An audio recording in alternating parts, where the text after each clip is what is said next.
Hi, this is a message for you, Annette Bening. I want to be brief here. I'm looking at notes, so don't go over time. This is a 7-minute message, so I'm going to talk for 2 minutes and then I'm going to share a little video after that. It's about a fundraiser for this little girl and people that are sharing her situation.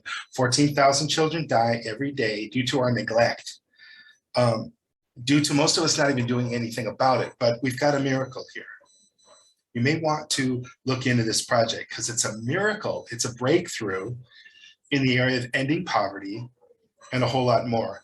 And I'm asking right now for a tiny bit of help financially.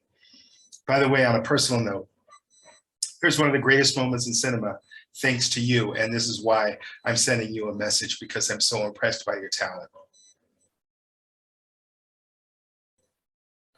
People tell me to think about it, think about if you're going to talk to somebody and you're going to ask for some donation, think about what's in it for you. Think about what's in it for that person. You've got to put yourself in their shoes. That's so hard for me to do that. It seems so obvious to me. I dedicated my life to this project because I want to help people that are being left behind, people that are ignored. I'm simply out of patience. Let's do this. I think that you're a compassionate person, and the compassionate people can't help but see the picture of this girl. I call the bucket girl. They're weighing her. She's too weak to stand. This is one of the people escaping the fighting in Yemen. Our project, to get started, it's a pilot project, and it's starting in Uganda. And we have everything ready to go, everything carefully planned. You'll find all that on the 5steps.org website. The link is at the end of this video. We're looking for 10 people to invest $10,000, $10,650, because the total amount we need is $106,650. No, $106,500, I'm sorry. And so if 10 people donate $10,650, then we have our amount and we can get started on this 1-year project. More details to follow. Starting in a village in Uganda called Zira, Uganda. Thanks so much in advance just for listening, just for considering what we're doing. Hopefully it's worth you just writing a check and let us do all the work, and we'll keep you updated on how everything's going. Please reply to one of the contact methods that I've left at the end of this video. It's really important, because that way I know that this information has reached you, because I'm sure a lot of people try to reach you all the time for many, many reasons. And I don't know whether or not you saw this and you had a chance to consider it. And whatever you decide, that's totally okay with me. That's up to you. Does this seem like something you'd like to support? Is this little girl and people like her, are they worth it? Well, they are to me, of course. That's why I'm doing this project. Please don't forget to reply so I know where you stand. I need to be sure you've had a chance to see this, and I don't know any other way. Annette Bening, thank you so much for listening. I appreciate it. Have a wonderful day. Hi, this is Matthew. I'd like to tell you just real briefly why the community center, the Everybody Community Center, this 5 Steps project is so different and so fresh compared to what you may have seen before in the area of helping people. First of all, it's sustainable. This is something that we can continue year after year, because it pays for itself. After the first year of donations that help get it off the ground, which is $106,500, is our close estimate to what it's going to cost to handle all the expenses for the first year to get it started. After the first year, it's self-sufficient. No more donations will be needed. It's permanent. So this is not a temporary thing where we're just buying Thanksgiving dinners, or we're just pulling up with a truck full of rice and things like that. No, this is something that's permanent. It's not a temporary thing. So people can go there day after day, year after year, and get help and help others. It's a center for community. This is needed because this doesn't really exist. Not this type of a community center. It will impact poverty immediately.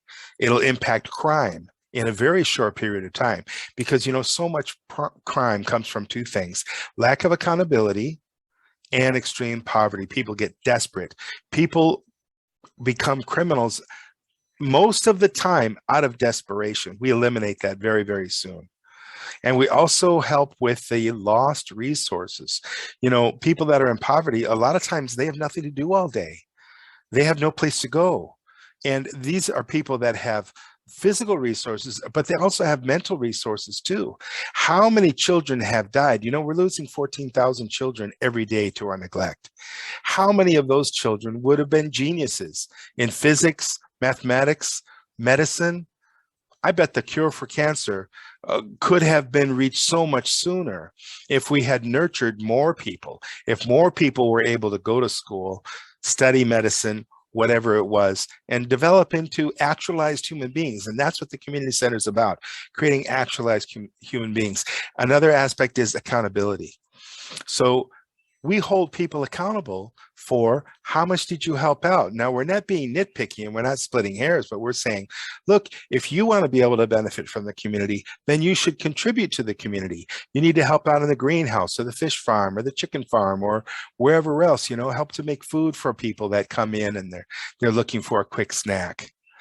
So the way that the community center is designed is so that everyone who benefits is also someone who contributes. And this is not just because, this is not only people this is only people that are able-bodied, not the people that are, in a wheelchair and maybe they're paralyzed, they're not able to, or they're too old, they're feeble, they have some kind of a health condition. We help these people. This is not the majority.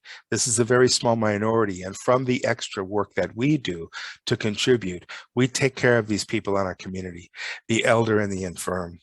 And finally, I just want to reiterate, it's self-sustaining after a year. So this isn't something we have to keep coming back and keep contributing, keep doing fundraisers. No, the fundraisers that we're going to continue to do after the first year will be for new community centers that will serve about 3,000 people.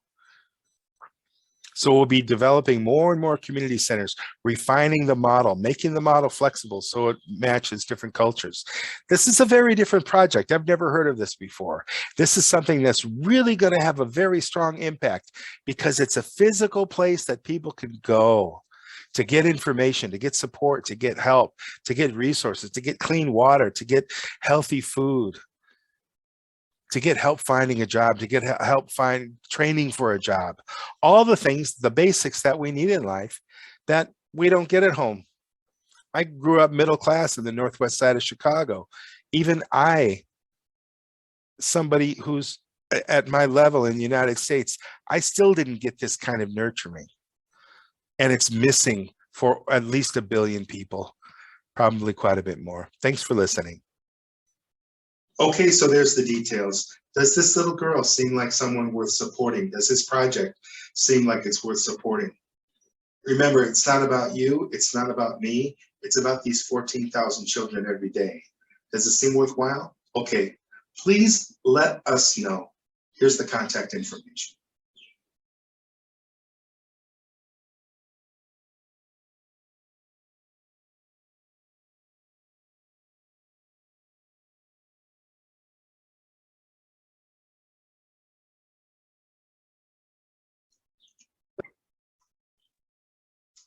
Thanks for watching this far. On a final note, please be very courageous and be the first person. We don't have anybody to support us yet, so please be the first person to be a supporter. And that'll set an example for others, and I think it'll be much easier for the others to say, okay, they did it, we can do it too. Thanks so much for watching.